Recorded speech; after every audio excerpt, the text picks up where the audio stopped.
Your time now 6:42 this morning. As a part of Mental Health Awareness Month, we continue our Coffee and Conversation series. Studies show that 1 in 5 adolescents report symptoms of anxiety or depression. So this month we are focusing in on North Texas teenagers. Our Larry Collins joins us here this morning with this special report. Larry, good morning. Good morning. You know what? You might be surprised to hear a recent study from the National Alliance on Mental Illness found that most teenagers are actually comfortable talking about their mental health, but they often don't start the conversation. So we did that. We started a conversation with 5 local teenagers, and we brought in a family therapist. These are young people facing adult problems, but here's the deal. They gave us some insight into mental health that we could actually learn from.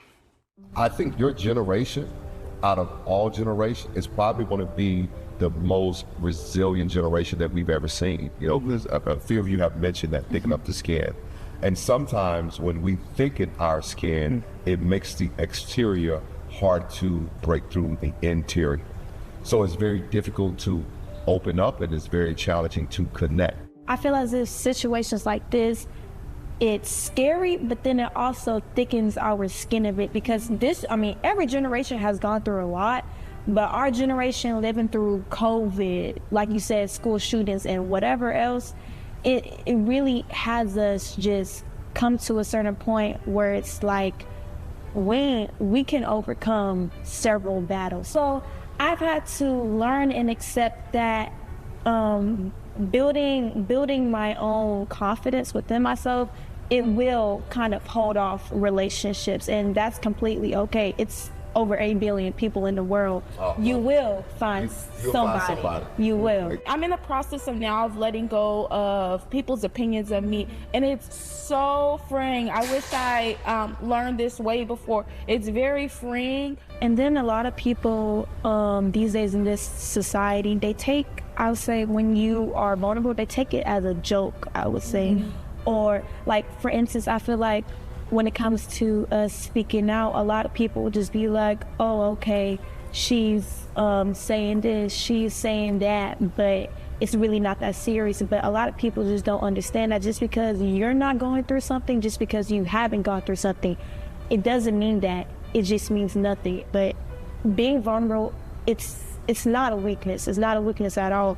But that's another reason why it's hard for us to come out, because since people take it as a joke, since people view it as a weakness, since people don't understand who you are as a person, it makes you want to hold it to yourself. It makes a lot of sense. And I think, you know, when we are not embraced through our vulnerability, it's actually dismissive, and your brain says, oh, I'll never do this again. Well, I feel like the adults that when they were growing up, they were always told to push their feelings aside. And then now our generation, they want to have those feelings expressed and have somebody to talk about it with. But I think it would be good if adults and the younger generations could connect and just have a conversation like we are right now. Thickening my skin has definitely changed my relationships, because I now implement more boundaries. As a recovering people pleaser, I used to allow people to misuse me and mishandle me, and it's only made me feel really negatively about myself and overall drained. So being able to implement those boundaries has allowed me to no longer associate with people who are toxic, who don't benefit me, who don't treat me correctly. Listen, I'm giving you a high five, because you know how many adults need to hear what you just said? So many adults need to hear that. We're all taking notes. We want you to join the conversation next Friday and every Friday this month. You know, earlier this morning, the teens talked to us about their fears of school shootings and how it could affect their adult lives and what they will become in the world. You can find that segment and all of our past segments on our website, nbcdfw.com. Remember, if you or someone you know is struggling with any mental health concerns and needs someone to talk to, you can call the National Mental Health Hotline anytime. The number right there on your screen. The assistance is free and it's confidential.